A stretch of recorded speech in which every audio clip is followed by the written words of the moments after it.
Welcome back to the Trumbull Aquatic Center here on the campus of Denison University. We are wrapping up Day 2 coverage of the 2015 NCAC Men's and Women's Swimming and Diving Championships. Again, I am Russell Kramer of the North Coast Athletic Conference. We got things started off tonight in front of an electric, sold-out crowd here with the 200 free relay. In the women's race, it was the Denison University Big Red squad of Rima Jurgis, Carolyn Kane, Ashley Yearwood, and Marilyn Van Loren, who touched the wall with a new NCAC and pool record time of 1:31.98. Kenyon finished second, while DePaul took home third. In the men's race, Kenyon's Austin Caldwell, Ryan Funk, Wes Mans, and Percy Gates combined to turn in a first-place swim with an NCAA B-cut time of 1:19.92. Denison took home first, while DePaul finished second. In the first individual event of the evening, it was Denison sophomore Campbell Costley who touched the wall in a time of 4:49.85 to take home the 500 free title. I had a chance to catch up with Costley, and she spoke about her NCAC record performance. You know, it was just a lot about staying in my own lane.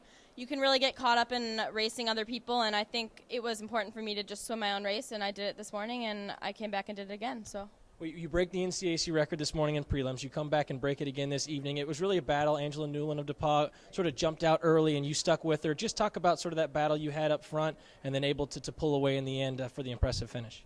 I just knew that if someone was out in front of me in the beginning that I couldn't panic. I needed to stay in my own head and know that I would pull it out at the end because I've been training so hard, and that's what we're trained to do. So. The 500 free, I imagine, when you hit the wall and turn and you hear the bell and you know it's that last 50, what's going through your head? And then finally when you touch the wall and realize you're an NCAC champion, what's that like for you? It's the best feeling in the world to hear that bell. I mean, you know it's almost over, and you just do everything you possibly can to get your hand on the wall. So it really is. It's the best feeling. In the men's 500 free, it was Wabash Jr. Jack Belford who touched the wall in a time of 4:29.24.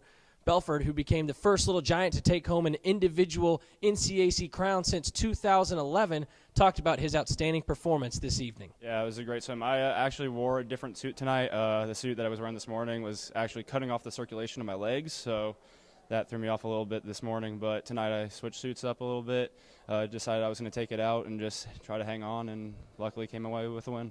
First individual title for Wabash since a pair back in 2011. What does that mean to you to represent Wabash on the stage like this, to win an NCAC championship? It's a great honor. I mean, I know that the team's been in a little bit of a rebuilding stage, and it's great to see the team getting back to where we used to be. Jack, you were right there, sort of. Your teammates were really cheering for you. Your coach was really pulling for you. You were out there in that far lane, pretty close to them. Could you feel their energy? Were you feeding off of that because they were really getting into it with you as well? Yeah, I could definitely see them jumping up and down, screaming. I could see that the guys were coming at the end, and I was dying a little bit, but I knew that I kept telling myself, for the team, do it for the team, get to the wall, just get to the wall, one more lap, and luckily got to the wall first. Bell lap. Then you touch the wall, you look up, and you see your name first. What is that like, not only to hear the bell and know it's in your lane, but then obviously to touch out and to realize you're an NCAC champion? Had to have been a pretty special feeling. Yeah, it was awesome. Had a few guys from the team that were standing outside my lane just going crazy, screaming, jumping up and down, giving me high fives. And, I mean, it's just once-in-a-lifetime feeling. I mean, you just something that you almost dream of, just come up. I mean, I came to this meet saying my goal is I want to win the 500, and luckily I did it. Denison freshman Hallie Garza stepped to the blocks in her first ever NCAC championship and put in a winning effort in the 200 IM in a time of 2:04.33. Garza, who in a race that featured 5 NCAA B cuts, spoke about her outstanding NCAC championship swim. It was really all about racing, and I usually swim faster at finals, so I was kind of prepared to just get up and race really well and, do well for the team. As a freshman, your first ever NCAC championship, finals in the evening, it has a different feel. Talk about the atmosphere. Did you feel the energy? Could you feel your teammates really pulling you on? I really did. I feel like the whole team was around me cheering and everything. It's great. It's a great feeling just to know that everybody's behind you when you're swimming. So obviously in the 200 IM, you're tested on all your strokes. For you, what are you most comfortable in, and what did you feel was really the key for your win this evening? I'm really comfortable. My best is my fly, and I usually take that out fairly fast. I don't know, the rest of the race pretty much hinders on the back half, which is my breast and free is where I usually need to start moving. And finally, Haley, as you touch the wall and you look up to realize you're an NCAC champion in your first ever NCAC championship, what was that feeling like for you? It was great. I actually lost the contact, so it was kind of this probably weird look on my face when I first looked up, but it was a great feeling when I realized that I had gotten first. In the men's 200 IM, Denison's Joe Brunk set a new NCAC and pool record, touching the wall in the 200 IM in a time of 1:45.35. A fast swim that featured 5 NCAA B cuts. I had a chance to catch up with the junior after his championship performance. Yeah, I think just the biggest thing for me is getting through that backstroke. Is definitely my weakest leg, and the fastest I can get through that first 100. I know I'm going to have the fastest 100 coming home, so I just got to get through that first 100 as fast as I can. You talk about the backstroke being your weakest. You make it through that strongly and obviously able to pull through. What of the 4 strokes do you feel most comfortable with and able to pull away from the rest of the pack tonight? Yeah, definitely breaststroke is my best stroke, and I know I'll have one of the top splits in that, and so it's just got to get the wall. I might come to the wall last, but I know I'm going to hit that at the 150. I'll be first coming home for freestyle. For you individually, a big win, but a big night for your team as well, for Denison in this first evening of finals. Just talk about where you guys feel you are after night one, a good position heading into the rest of the weekend. Yeah, we definitely had one of our better days in sessions of any meet I've had here. So I think we just got to keep the ball rolling and continue that through the next 2 days. As you look ahead to tomorrow, finally, prelims are so important. Even though you score points in the finals in terms of position, you're able to get those points with your work done in prelims. How important will tomorrow's session be just to continue the momentum moving forward? It's going to be just as important. Greg always tells us just that we got to do it in the morning before we do it at night. So it's just got to get it done in the morning. In the final individual swims of the evening, the 50-yard freestyle, Kenyan sophomore Jenner McLeod took home the women's title as she touched the wall in 23:36. Jenner, who earned her first ever NCAC individual title with an NCAA B cut, caught up with me after her outstanding performance. I was really excited. That was something I wasn't really expecting coming from this morning. It wasn't really my best swim, so I knew I wanted to go in and just race more than I did this morning, so I was really happy with the outcome. Well, coming off of prelims, you dropped time in the finals, which I know is something that everyone strives to do coming into the evening. Talk about the start and the turn. In a 50 free, so important, getting off the blocks quickly, and then, of course, that turn. In a race that's so tight like this, I know that's key. What was key for you in those 2 positions? I think especially the start, making sure I had my tempo up right away, and then the turn, getting off, and knowing that I was really competitive in that race and just getting my head down for the rest of the 25 to a strong finish. A huge boost for this team, not only an individual championship for you, but just getting points on the board for the ladies. How does this group take the momentum that you gained from this win and move it forward throughout the rest of the championship? Yeah, we've had a lot of great swims today all across the board, so I'm really excited to where that'll take us in the future, so I think it'll be fun. For just the second time in NCAC history, the conference crowned co-champions in the men's 50 freestyle as Kenyan senior Austin Caldwell and Denison junior Conrad Warren touched the wall in a time of 20:49. It was the first time since 1996 that such a feat had happened. I had a chance to catch up with both athletes after their winning swims. First, with Kenyan senior Austin Caldwell. I was a little disappointed at the tie, but Conrad's a good swimmer, and he won last year with the same time, I think. So that's better than last year. Pretty good for the team. Yeah, I'm very excited. It's fun. I'm happy that I could share the title with Austin Caldwell. He's a nice guy. I've really been working on my first 25.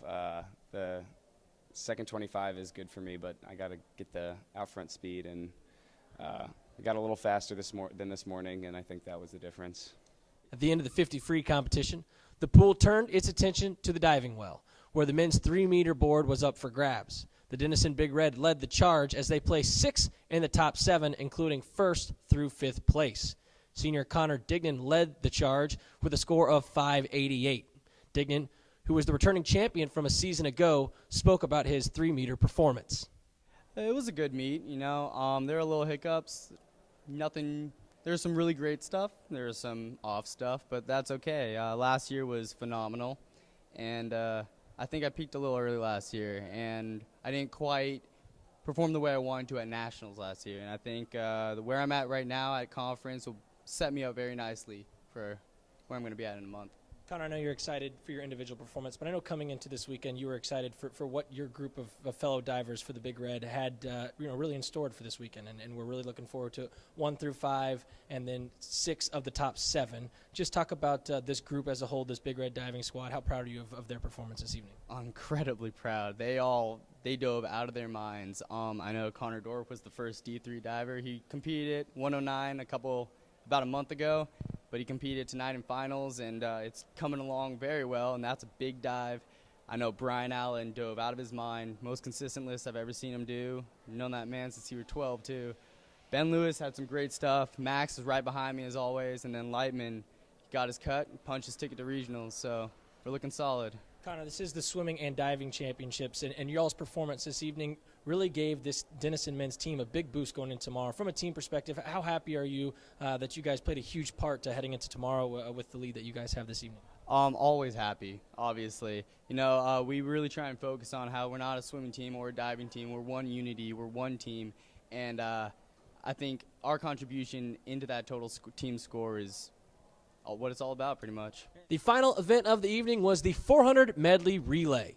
In the women's race, Kenyan ladies Celia Oberholzer, Katie Kessner, Jenner McLeod, and Haley Townsend picked up the win in a time of 3:45.46.